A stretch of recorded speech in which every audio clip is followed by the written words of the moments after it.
Should I be like Sarah? Hello. You're ready? Yeah. Okay. Sorry, just goofing around. Good morning. I'm Suzanne. I'm a horticulturist here at Rogers Gardens, and welcome to our Tuesday Live. First of all, happy 1st of February. Happy Lunar New Year. Happy beautiful day outside. It is gorgeous here, a little chilly, which is the way I like it. And I just want to tell you I'm super sorry that we cannot discuss bulbs today, but we did not get our shipment yet. We've been waiting not so patiently for a week or so for our bulbs, but they will be coming. We just don't know when. So I am super, super happy that I get to talk about what I want to talk about. And so I walked through the nursery yesterday and I grabbed some things that I thought, you know, we don't usually highlight or talk about, and also some garden things that might help you get ready for spring that we might forget, you know, as we are just here in the beginning of February. So I'm going to start off with some plants, and I'll start with our native section. We have some beautiful, beautiful Manzanitas. They're Arctostaphylus, and a lot of times people will come in and they'll ask, you know, for something that'll help stabilize a hillside or a big slope or something. And so you can put ground cover there, but it's a good thing to plant some really nice shrubs that have good solid roots to hold that, and then maybe put some ground cover around it, add a little something to the hillside. So Manzanita is a great one. It's a native. Once it gets established, it requires so little water that you know, it adds a little prettiness to your hillside. This one here, if I didn't mention this already, is Austin Griffiths. It becomes a nice little 8 to 10 foot tree shrub kind of thing. It has these beautiful white flowers, which we'll get a close-up on later. And it's gorgeous. But if you want some other things for your hillside, this is another Manzanita or Arctostaphylus. This one is called Emerald Carpet, and it's a ground cover Manzanita. So it has these beautiful, beautiful green leaves. It has red stems. Again, because it's a native, it's going to be really drought tolerant, requiring virtually no watering once it gets established. And if you're looking at that and saying, well, Suzanne, what does it look like when it gets bigger? I did bring a 5-gallon here.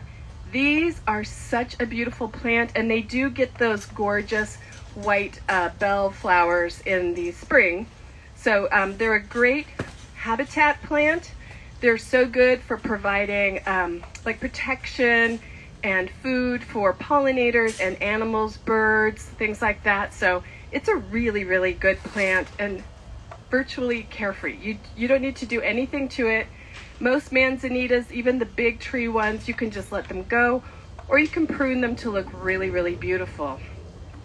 I have another really cool native. Everybody's coming in right now to Rogers looking for milkweed, but milkweed is dormant right now, so we're not going to sell it till probably the end of March, and then we'll have tons of it ready for monarchs. And if you haven't read any of the recent news about monarchs, there has been some pretty good news, not great, but good news that monarchs have been increasing in numbers. So it's due to so many reasons, but mainly because a lot of people are really getting helpful with planting that native milkweed. But here is another plant that is great for butterflies as a food. This is Eriogonum or red buckwheat. It's a great plant to put in your garden. Again, it's a food plant for butterflies, not necessarily a host plant, but if you want to help out with pollinators and butterflies, Eriogonum is a great one. We have, this is new, and I'm really excited because I just planted one of these in my garden yesterday. This is lotus. It's called Oteiensis, so Mount Otay lotus. And this has, you can't really tell, but it has beautiful, beautiful kind of big clumps of purpley pink flowers. And so that is another food source for pollinators, and it's really, really pretty, really unique. So those are my natives right now. I have some really cute succulents. As you can tell, I'm just really going through our nursery right now. This is something we've gotten in recently. This is a Stapulia or Stapulia, and it is a starfish succulent. The not a starfish succulent, sorry, starfish flower succulent. And these are really, really cool. This is Stapulia Gigantea. So the flower is huge and it really does look like a starfish. They're super unique. And one of the really cool things is that the scent of the flower smells like carrion or dead rotting meat. So these flowers are pollinated by flies and things like that.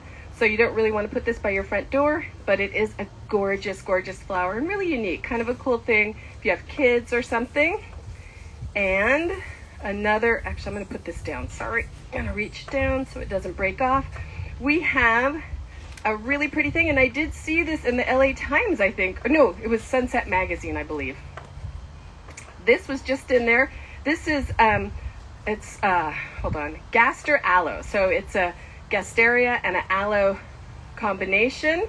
And so it's really hard. It is a succulent, really, really hardy and super pretty. I got this one because it's blooming, but most of the year it's not going to be blooming. It's just this beautiful green and cream colored succulent. I planted these just the other day and was really pleased to see that it's on kind of like a hot plant list. So who knew? I guess our buyers here did. So really, really pretty. Going down towards the shade section, we have heucheras. And heucheras are a really good plant for when you have a shade area that doesn't really want to grow a lot. Heucheras are a good choice. They really, they can take some sun, but not that afternoon sun. And the beautiful thing about them is the original heuchera is a dark green leaf, just really pretty. There's a native heuchera here, and it's gorgeous. But these are hybrids, and so you can see it comes in this beautiful lime green, this gorgeous red, and then we have this really cool one called Marmalade. So it's caramel colored on the top, red leaves on the bottom. Just really beautiful. And these are also called coral bells because they shoot out a stem of flowers, little teeny tiny pink or white flowers. Really just a great thing for a darker area. If you need some sort of pop, this is great in a dark area. And let's see, other shade plants. I'm just having a ball here talking about all the things that look beautiful here and yet might get overlooked in our weekly videos. So we have Pelibores. Everybody loves these plants when they see them. These are a winter blooming, sort of a late fall, early winter blooming plant. Going into spring, they're also called Lenten rose, so that'll give you an idea of when they bloom, Eastery, Lent time. Just gorgeous, a ton of different varieties here. We have another one right here with these big purpley flowers, these purpley pink flowers. So pretty. And I've already, just to let you know, in case you're wondering about all the names of all these plants, I've already emailed Marissa, our camera person, everything. So it'll be up there really, really quickly with all the names of all the plants. One plant that I feel is really overlooked or maybe even disliked because of old-fashioned views of it are geranium. So geraniums are called geraniums, but actually botanically they're called pelargonium. I don't know how this got mixed up, but so when you look at something like this, it is we call it geranium, but it's actually pelargonium. We have these beautiful, beautiful different varieties. It doesn't have to be the regular zonal or the trailing geraniums. You can get these really cool green with a white edge and a beautiful red flower. This one's called Wilhelm Langut, and this one is called Brocade Fire. I mean, even without flowers, this is a beautiful, beautiful thing to have in your garden, and you can even put these in shade and they will maybe not bloom as much, but the colors will be super vibrant. We've also got this beauty right here. Look at this, Mrs. Pollock. Again, the flowers are really cool, but you don't need the flowers to have a big impact in your garden. Not necessarily always with blooms, sometimes just with foliage. This here is also a pelargonium. It's a landscape pelargonium, and this one is called Sidoides. It has this really gorgeous burgundy flower, and it's a clumping pelargonium. It's just going to be beautiful, super drought tolerant as well. And what a lot of people really love are the scented geraniums or pelargoniums. This one here, beautiful, beautiful leaves. Look at this, gorgeous. And this one is considered chocolate scented. It is chocolate scented, not considered, it really is. Chocolate scented. We have here, this one, apple scented. So the leaves are a little bit different. Once you get used to them, you can kind of look at them and tell.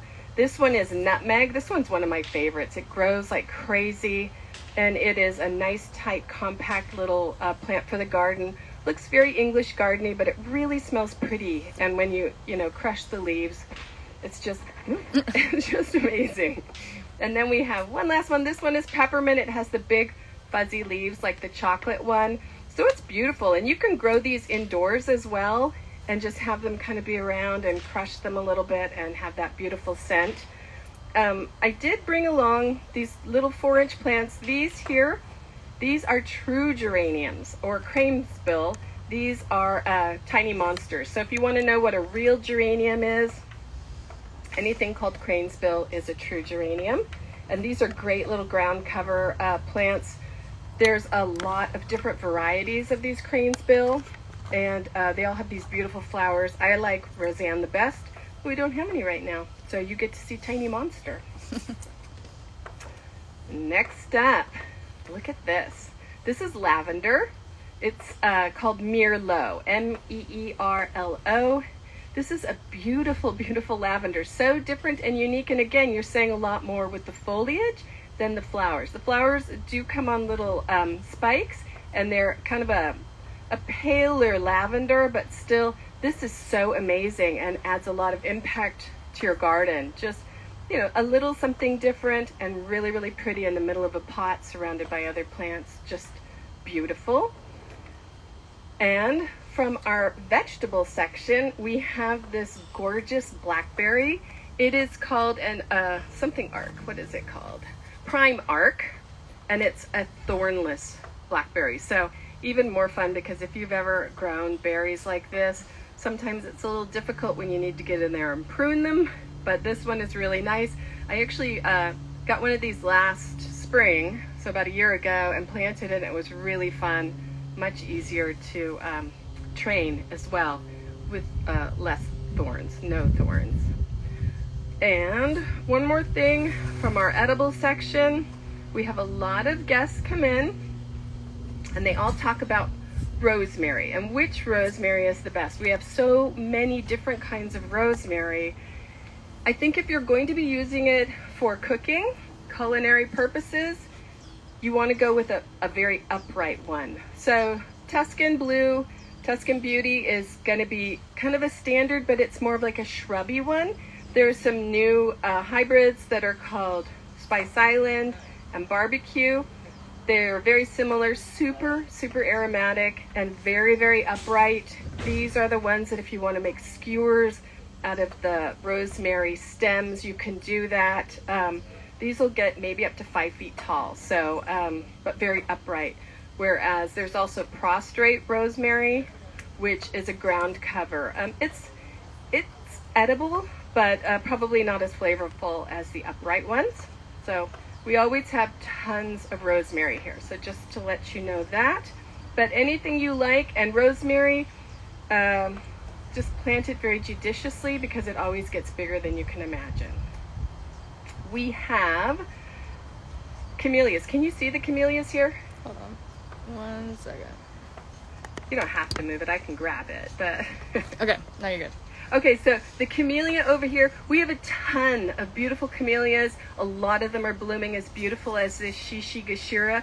So camellias come in 2 different varieties here, Japonica and Sasanqua. The Japonicas are usually taller, upright, bigger leaves and big blooms. The Sasanquas are also usually a little bit lower, smaller, sometimes kind of growing more this way and with smaller leaves, smaller and more floriferous plants. This Shishigashira is really, really pretty, and it was the one that was kind of pushing the most color right now, so I grabbed that one.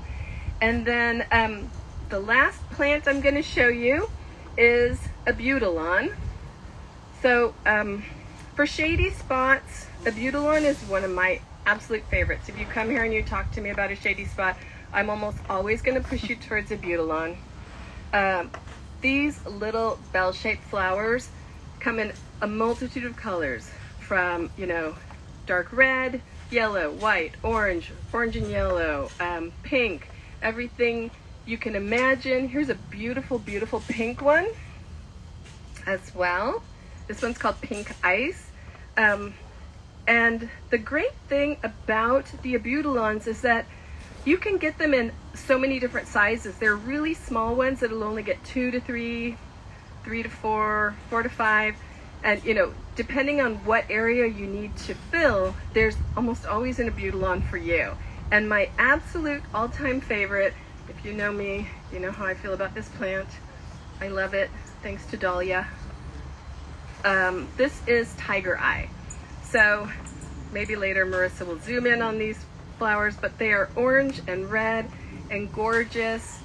This plant will become tree-like. It gets huge, and you can have it as a giant kind of a shrubby tree with lots of you know, stems and leaves and everything, or you can train it as a regular tree. It's always going to hang down and have these beautiful blossoms. We always plant it over our kitchen window, and then the blooms are hanging down. Hummingbirds love this plant. I love that hummingbirds don't go up into the flower. They stab it from the side. It's really funny to watch them just like stabbing it, and you can see the holes later. But hummingbirds love, love, love this plant. So if you want something to look out your shady window and see some wildlife, a Butylon is absolutely fantastic. It is so easy to care for. They look really delicate, but once you put them in the ground, they're super easy. You just water them regularly, fertilize them, and they're going to bloom on and off all year. So I can't say enough about a Butylon and how great they are for shade. Maybe I can say so much. Okay, so here's the second part of this. It's January, the weather's beautiful, you're looking at your garden and you're thinking, okay, I need to get ready. And it's true, you should be getting ready, maybe pulling out some weeds, amending your soil, thinking about what you want to plant, thinking about Tomato Mania coming here at the end of February, which is going to be super fun.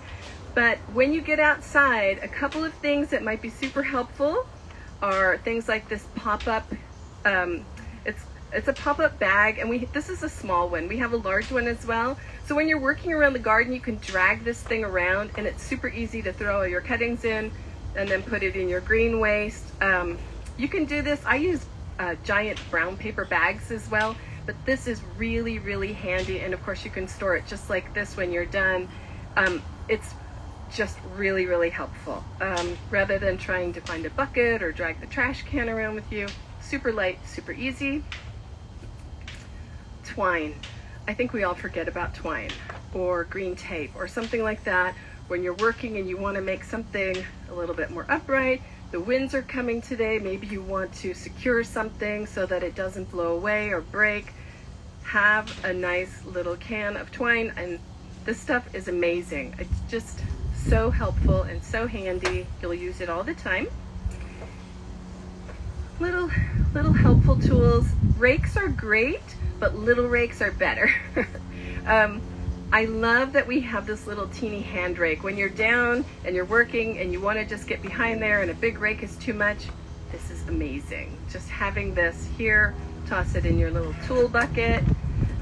One of the greatest tools ever invented is the Hula Hoe, because you can just scrape it along the ground and scrape those weeds up. Easy peasy.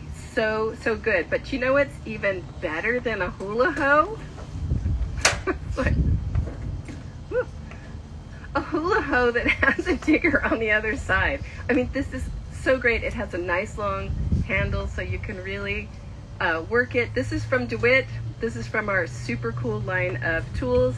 So between this and this, I mean, they're just so useful. And recently, our buyer was super helpful and brought in these saws.